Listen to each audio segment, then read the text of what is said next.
ಬ್ರೇಕ್ನ ನಂತರ ಹಾಟ್ ನ್ಯೂಸ್ಗೆ ಮತ್ತೊಮ್ಮೆ ಸ್ವಾಗತ. ಇವತ್ತಿನ ಸನ್ನಿವೇಶದಲ್ಲಿ ಯಾರೋ ಇಬ್ಬರು ಲೋಕಾಭಿರಾಮವಾಗಿ ಮಾತನಾಡ್ತಾ ಕೂತ್ಕೊಂಡಿದ್ದಾರೆ ಅಂದರೆ ಅವರ ಮಾತಿನ ಮಧ್ಯೆ ಆಮ್ ಆದ್ಮಿ ಪಕ್ಷದ ವಿಷಯ ಬಂದು ಹೋಗದೇ ಇರುವಂಥ ಸಾಧ್ಯತೆಯೇ ಇಲ್ಲ.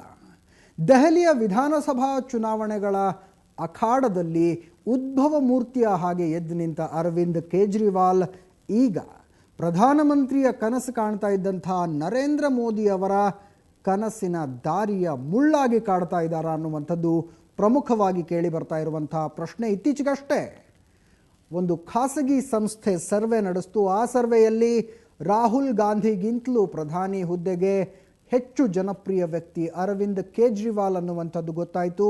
ಅದರ ಜೊತೆಗೆ ಚೆನ್ನೈ ಮತ್ತು ಮುಂಬೈಯಲ್ಲಿ ಸ್ವತಃ ನರೇಂದ್ರ ಮೋದಿಗಿಂತಲೂ ಅರವಿಂದ್ ಕೇಜ್ರಿವಾಲ್ ಹೆಚ್ಚು ಜನಪ್ರಿಯರು ಅನ್ನುವಂಥದ್ದು ಸರ್ವೆದಲ್ಲಿ ಗೊತ್ತಾದಂಥ ಸತ್ಯ. ಬಹುಶಃ BJP ಕೂಡ ಆಮ್ ಆದ್ಮಿ ಪಕ್ಷ ಈ ಮಟ್ಟಿಗೆ ಬೆಳೆಯುತ್ತೆ ಅನ್ನುವಂಥ ನಿರೀಕ್ಷೆಯನ್ನು ಮಾಡಿರಲಿಲ್ಲ.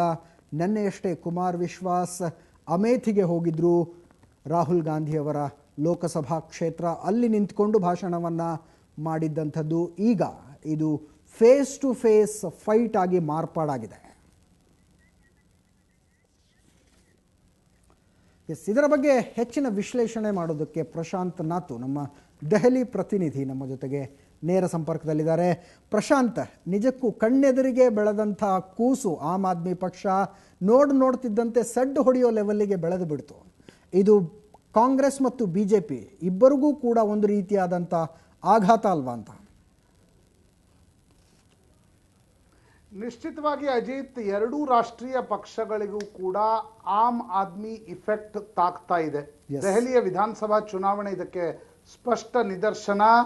ಮೊದಲಿಗೆ ಆಮ್ ಆದ್ಮಿ ಪಕ್ಷ ಹುಟ್ಟಿದಾಗ ಇದು ಕೇವಲ ಅಪಾರ್ಟ್ಮೆಂಟ್ಗಳ ಜನರ ಮತಗಳನ್ನು ಸೆಳಿಬಹುದು ಅಂತಕ್ಕಂಥ ವಿಶ್ಲೇಷಣೆ, ಕನ್ವೆನ್ಷನಲ್ ಪೊಲಿಟಿಕಲ್ ಅನಾಲಿಸಿಸ್ ಮಾಡ್ತಾ ಇದ್ವಿ. ಆದರೆ ನೋಡ್ತಾ ಇದ್ದಂತೆ ಸ್ಲಮ್ನಲ್ಲೂ ಕೂಡ ಆಮ್ ಆದ್ಮಿ ಪಾರ್ಟಿ ಚಿಗಿದುಕೊಳ್ತು. ಶೀಲಾ ದೀಕ್ಷಿತ್ ಸೇರಿದಂತೆ ಘಟಾನುಘಟಿಗಳನ್ನು ತಳ್ಳಿ ಆಮ್ ಆದ್ಮಿ ಪಾರ್ಟಿ ದೆಹಲಿಯಲ್ಲಿ ಅಧಿಕಾರದ ಗದ್ದುಗೆಯನ್ನು ಹಿಡಿದುಕೊಂಡಿದೆ. ಪ್ರಾಯಶಃ ಒಂದು ರೀತಿಯಾಗಿರ್ತಕ್ಕಂಥ ಗ್ಲೋಬಲ್ ಫೆನಾಮಿನನ್ ಭಾರತದಲ್ಲೂ ಕೂಡ ಕಂಡು ಬರ್ತಾ ಇದೆ. ಕನ್ವೆನ್ಷನಲ್ ಪಾಲಿಟಿಕ್ಸ್ಗೆ ಹೊರತಾಗಿರ್ತಕ್ಕಂಥ, ಪರಂಪರಾಗತ ರಾಜಕೀಯಕ್ಕೆ ಹೊರತುಪಡಿಸಿರ್ತಕ್ಕಂಥ ರಾಜಕಾರಣದ ಮಾತುಗಳನ್ನಾಡದವರಿಗೆ ಜನ ಮತಗಳನ್ನು ನೀಡ್ತಾ ಇದ್ದಾರೆ. ಇದು ಭಾರತದಲ್ಲೂ ಕೂಡ ಕಂಡು ಬರ್ತಾ ಇದೆ.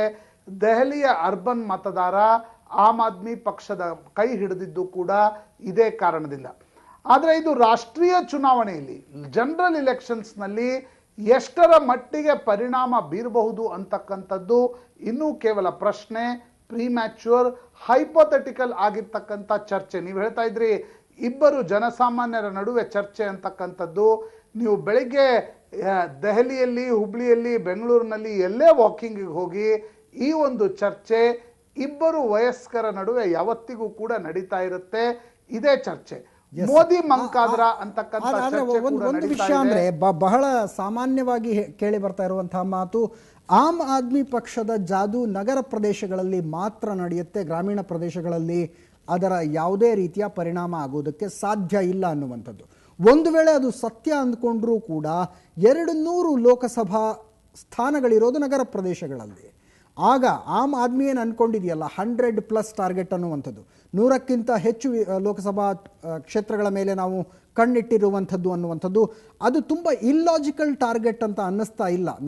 ನಗರ ಪ್ರದೇಶಗಳಲ್ಲಿ ಮಾತ್ರ ಅವರು ಕಾನ್ಸಂಟ್ರೇಟ್ ಮಾಡಿ ಹೋರಾಟ ಕೊಟ್ಟಿದ್ದೇ ಆದರೆ. ಅಜಿತ್, ಪ್ರಮುಖವಾಗಿರ್ತಕ್ಕಂಥದ್ದು ಕಳೆದ 10 ವರ್ಷಗಳಿಂದ ನಗರ ಪ್ರದೇಶದ ಮತದಾರ ಮತ್ತು ಗ್ರಾಮೀಣ ಪ್ರದೇಶದ ಮತದಾರರ ನಡುವೆ ಹೇಗೆ ಡಿಸ್ಟಿಂಕ್ಷನ್ ಮಾಡ್ತೀರಿ ಅಂತಕ್ಕಂಥದ್ದು ಕೂಡ ಮುಖ್ಯವಾಗಿರ್ತಕ್ಕಂಥ ಸಂಗತಿ. ಯಾಕಂದ್ರೆ ಆಮ್ ಆದ್ಮಿ ಪಕ್ಷದ ಮುಖ್ಯ ಆಮ್ಲಜನಕ ನಾವು TV ಚಾನೆಲ್ಗಳು ಪದೇ ಆಮ್ ಆದ್ಮಿ ಪಕ್ಷವನ್ನ ತೋರಿಸಿ ಅವರ ಭಾಷಣವನ್ನ ಪ್ರಚಾರ ಮಾಡಿದ ರೀತಿಯ ಕಾರಣದಿಂದಾಗಿ ಆಮ್ ಆದ್ಮಿ ಪಕ್ಷಕ್ಕೆ ದೆಹಲಿಯಲ್ಲಿ ದೊಡ್ಡ ಪ್ರಮಾಣದ ಒಂದು ಗೆಲುವು ಸಿಕ್ಕಿದೆ. ನಿನ್ನೆ ಅಮೇಥಿಯ ರ್ಯಾಲಿಯನ್ನ ಕೂಡ ನೀವು ಗಮನಿಸಿರಬಹುದು. ಬೇರೆ ಹಳ್ಳಿಗಳಲ್ಲೂ ಕೂಡ ಇವತ್ತು ಆಮ್ ಆದ್ಮಿ ಪಕ್ಷದ ಯಶಸ್ಸಿನ ಬಗ್ಗೆ ಜನ ಮಾತನಾಡ್ತಾ ಇದ್ದಾರೆ. ಹೀಗಾಗಿ ಕೇವಲ ಹೈಪೋಥೆಸಿಸ್ ಮೇಲೆ ನೀವು ನಗರ ಪ್ರದೇಶದ ಪಾರ್ಟಿ, ಗ್ರಾಮೀಣ ಪ್ರದೇಶದ ಪಾರ್ಟಿ ಎಲ್ಲ ಅಂತಕ್ಕಂಥದ್ದು ಕೇವಲ ಹೈಪೋಥೆಸಿಸ್ ಆಗ್ಬೋದು.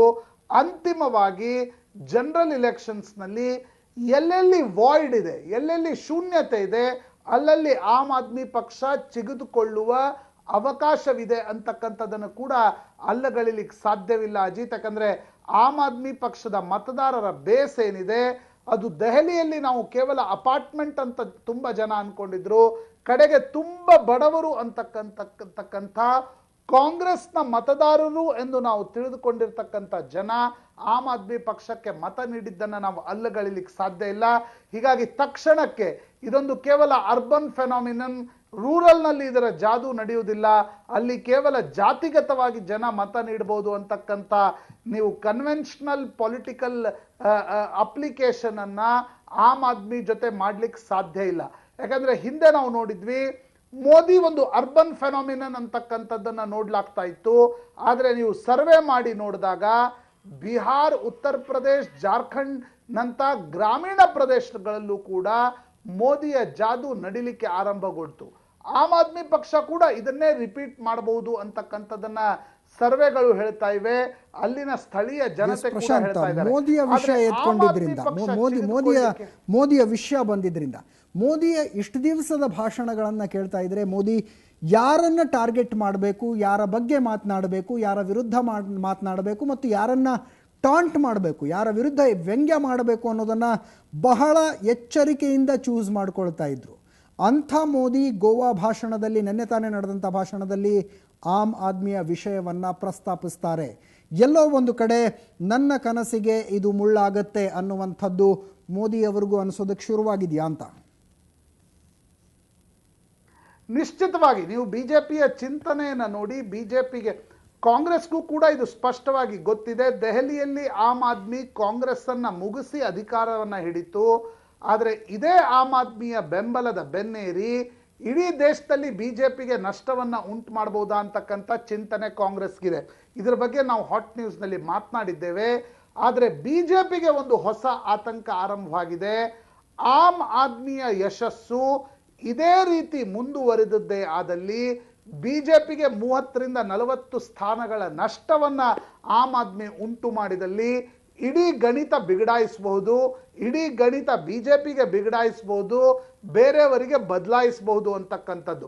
ಹೀಗಾಗಿ ಆಮ್ ಆದ್ಮಿ 100+ ಗೆಲ್ಲುತ್ತಾ, 50+ ಗೆಲ್ಲುತ್ತಾ, 20+ ಗೆಲ್ಲುತ್ತಾ ಅಂತಕ್ಕಂಥದ್ದು ಮುಖ್ಯ ಅಲ್ಲ. ರಾಷ್ಟ್ರೀಯ ಪಕ್ಷಗಳ ನಷ್ಟ ಎಷ್ಟಾಗಬಹುದು ಅಂತಕ್ಕಂಥದ್ದನ್ನ ಆಮ್ ಆದ್ಮಿ ಪಕ್ಷ ನಿರ್ಧರಿಸಬಹುದು. ನಾವು ಗೋವಾದ ಕಾರ್ಯಕಾರಿಣಿಯ ನಂತರ ದೆಹಲಿಯಲ್ಲಿ ನರೇಂದ್ರ ಮೋದಿ ಹೆಸರನ್ನ ಘೋಷಣೆ ಮಾಡಿದಾಗಿನಿಂದ ಪಾಟ್ನಾದ ರ್ಯಾಲಿಯವರೆಗೆ ನರೇಂದ್ರ ಮೋದಿ ಅವರ ಒಂದು ಜನಪ್ರಿಯತೆ ಒಂದು ಪೀಕ್ಗೆ ಮುಟ್ಟಿತ್ತು. ವಿಧಾನಸಭಾ ಚುನಾವಣೆಗಳ ಪ್ರಚಾರ ಮುಗಿಯುವವರೆಗೆ ಫಲಿತಾಂಶ ಏನು ಡಿಸೆಂಬರ್ 8ರಂದು ಬಂತು. ನಂತರದ ಅವಧಿಯಲ್ಲಿ ಆಮ್ ಆದ್ಮಿ ಪಕ್ಷದ ಯಶಸ್ಸಿನಿಂದಾಗಿ ಒಂದು ಸ್ಪೆಕ್ಟಾಕಲ್ ಇದೆ. ಅಜಿತ್, ಟೆಲಿವಿಷನ್ನ ಕಾಲದಲ್ಲಿ ಒಂದು ಸ್ಪೆಕ್ಟಾಕಲ್ ತಂದೆ ಆಗಿರ್ತಕ್ಕಂಥ ಒಂದು ಮಿರಾಕಲ್ ಅನ್ನ ಜನರ ಎದುರುಗಡೆ ತಂದಿಡ್ತಾ ಇದೆ. ದೆಹಲಿಯ ಯಶಸ್ಸು ಕೂಡ ಇದಕ್ಕೆ ಕಾರಣವಿದೆ. ಅಂಥ ಪರಿಸ್ಥಿತಿಯಲ್ಲಿ ಆಮ್ ಆದ್ಮಿಯ ಯಶಸ್ಸು ಕಾಂಗ್ರೆಸ್ ಮತ್ತು ಬಿಜೆಪಿ ಹೊರತುಪಡಿಸಿರ್ತಕ್ಕಂಥ ಮತದಾರರಿಗೆ ಒಂದು ವಿಕಲ್ಪವಾಗಿ ಉದ್ಭವವಾಗಿದೆ. ಹೀಗಾಗಿ ಆಮ್ ಆದ್ಮಿ ಗೇಮ್ ಚೇಂಜರ್ ಆಗಬಹುದಾ? ನರೇಂದ್ರ ಮೋದಿಯ ಒಂದು ಸರ್ಜ್ ಏನಿದೆ ಇದಕ್ಕೆ ತಡೆ ಒಡ್ಡಬಹುದಾ ಅಂತಕ್ಕಂಥ ಚರ್ಚೆ ನಿಶ್ಚಿತವಾಗಿ ನಡೀತಾ ಇದೆ. ಹೀಗಾಗಿ ನಿನ್ನೆ ನರೇಂದ್ರ ಮೋದಿ ಅವರ ಹೇಳಿಕೆಯನ್ನು ಗಮನಿಸಬೇಕಾಗತ್ತೆ. ಟೆಲಿವಿಷನ್ನಲ್ಲಿ ಕಾಣಿಸಿಕೊಳ್ಳುವುದೇ ಚುನಾವಣೆಗೆ ಗೆಲ್ಲುವ ಮಾನದಂಡವ ಅಂತಕ್ಕಂಥದ್ದು ಇದು ಮುಖ್ಯವಾಗಿರ್ತಕ್ಕಂಥ ಪ್ರಶ್ನೆ. ಈ ಪ್ರಶ್ನೆಯನ್ನ ಕಾಂಗ್ರೆಸ್ ಮೋದಿ ಅವರಿಗೆ ಕೇಳ್ತಾ ಇತ್ತು. ಮೋದಿ ಇದನ್ನ ಅರವಿಂದ್ ಕೇಜ್ರಿವಾಲ್ಗೆ ಕೇಳ್ತಾ ಇದ್ದಾರೆ. ಆದರೆ ಅಂತಿಮವಾಗಿ ಚುನಾವಣೆಯಲ್ಲಿ ಮತದಾರರು ಹೇಗೆ ಮತ ನೀಡ್ತಾರೆ ಅಂತಕ್ಕಂಥದ್ದು ಮುಖ್ಯವಾಗಬಹುದು. ಇವೆಲ್ಲ ಹೈಪೋಥೆಟಿಕಲ್ ಚರ್ಚೆ ಆದರೂ ಕೂಡ ಎಷ್ಟರ ಮಟ್ಟಿಗೆ ಟೆಲಿವಿಷನ್ಗಳು ಚುನಾವಣೆಗಳ ಅಜೆಂಡಾಗಳನ್ನು ಫಿಕ್ಸ್ ಮಾಡ್ತವೆ ಅಂತಕ್ಕಂಥದ್ದು ಬರಲಿರುವ ಚುನಾವಣೆಯಲ್ಲಿ ಸ್ಪಷ್ಟವಾಗಿ ಗೊತ್ತಾಗಲಿದೆ. ಆದರೆ ಬಿಜೆಪಿ ಮತ್ತು ಬಿಜೆಪಿಯ ಕ್ಯಾಡರ್, ನರೇಂದ್ರ ಮೋದಿ ಎಲ್ಲರಿಗೂ ಅರವಿಂದ್ ಕೇಜ್ರಿವಾಲ್ರ ಆಮ್ ಆದ್ಮಿ ಹೊಸ ತಲೆನೋವು ಅನ್ನೋದ್ರಲ್ಲಿ ಎರಡು ಮಾತಿಲ್ಲ ಅಜಿತ್. ಬಿಜೆಪಿಗೆ ಒಂದು ಹೊಸ ಆತಂಕ ಆರಂಭವಾಗಿದೆ. ಬೆಂಗಳೂರು, ಹುಬ್ಳಿ, ಪುಣಾ, ಮುಂಬೈ, ಜೈಪುರ್ ಈ ರೀತಿ ನಾನು ನಗರಗಳ ಹೆಸರುಗಳನ್ನು ತೆಗೆದುಕೊಳ್ಳಬಲ್ಲೆ. 60ರಿಂದ 65 ಸ್ಥಾನಗಳು ಎಲ್ಲಿ ಬಿಜೆಪಿ ಗೆಲ್ಲಬಹುದು ಅಂತಕ್ಕಂಥ ಪ್ರದೇಶದಲ್ಲಿ ಆಮ್ ಆದ್ಮಿ ಪಕ್ಷ ಕನಿಷ್ಠತಮ 5% ಮತ ತೆಗೆದುಕೊಂಡ್ರು ಬಿಜೆಪಿಯ ಟ್ಯಾಲಿ ತುಂಬಾ ಕಡಿಮೆ ಬರುತ್ತೆ. ಇದು ಬಿಜೆಪಿಗೆ ಚೆನ್ನಾಗಿ ಗೊತ್ತಿದೆ. ಹೀಗಾಗಿ ಏನ್ ಮಾಡಬೇಕು ಅಂತಕ್ಕಂಥ ಒಂದು ಆತಂಕದಲ್ಲಿ ಬಿಜೆಪಿ ಇದ್ದಂತಿದೆ.